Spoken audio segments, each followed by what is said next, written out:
YSR Congress party Visakha MLC స్థానిక సంస్థల MLC గెలవడం అన్నది ఖచ్చితంగా జగన్మోహన్ రెడ్డి వ్యూహం.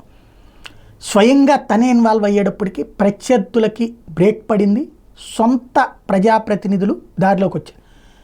జగన్ గనక మొన్న ఓడిపోయిన తర్వాత పట్టించుకోకుండా ఉండుంటే పార్టీని ఇక్కడ ఏది అయి ఉండేది కాదు.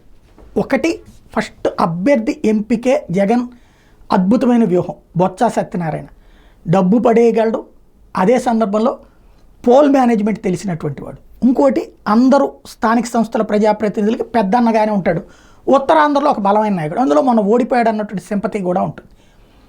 అందులో ఇప్పుడు తెలుగుదేశం, జనసేన, బీజేపీ చేస్తున్న హడావిడికి విసిగిపోయినటువంటి వాళ్ళు వైఎస్ఆర్ కాంగ్రెస్ పార్టీ వాళ్ళకి ఒక పెద్దన్న కావాలి ఆ ఏరియాలో. ఆ పెద్దన్న పాత్ర పోషించగలిగినటువంటి, అందుకనినే ఫస్ట్ అతన్ని ఎంపిక చేయడం జరిగింది. రెండవది, అది మొదటి విజయం అయితే, రెండవది స్థానిక సంస్థల ప్రజాప్రతినిధులు అందరూ వాస్తవంగా అయితే అక్కడ ఈజీగా గెలిచేటటువంటి సీటే.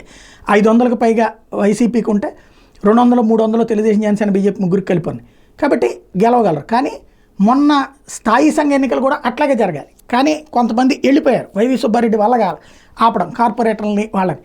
దాంతో ఇప్పుడు అక్కడ ఎట్లయింది, 47, 53 రేంజ్లోకి వెళ్ళిపోయింది. అంటే వైసీపీ కంటే అటు పక్కకి ఎక్కువ ఉంది. రేపో మాపో మేయర్ని దించేస్తారు, నో డౌట్. అందులో అట్లాగే ఇక్కడ కూడా ప్రిపేర్ అయ్యాము, కొట్టేయబోతున్నామని పదే పదే వంశీకృష్ణ యాదవ్ చెప్తుంటే, ఆ స్థానిక సంస్థల ప్రజాప్రతినిధులందరినీ పిలిపించి జగన్ మాట్లాడడం ద్వారా వాళ్ళకు ఒక కాన్ఫిడెన్స్ ఇవ్వటం, ఫ్యూచర్కి ప్రిపేర్ చేయటం, ప్లస్ వాళ్ళని ఆట విడుపు అన్న పేరుతో క్యాంప్ రాజకీయాలు నడపడం. దీంతో తెలుగుదేశం, జనసేన, బీజేపీ కూడా అభ్యర్థిని ఫైనల్ చేయాలి, బొచ్చాక మళ్ళీ డబ్బులు పెట్టే వాళ్ళు ఉండాలి, ప్లస్ పోల్ మేనేజ్మెంట్ చేయగలగాలి. ఇదంతా పెద్ద యజ్ఞం. ఇంత ఇంపాక్ట్, ఇంత కష్టపడటం అనేటటువంటిది అసాధ్యం అనేటువంటి పరిస్థితి. ఎందుకంటే వీళ్ళు అందుబాటులో లేకుండా చేయడం, అది ఇప్పుడు పనికొచ్చింది.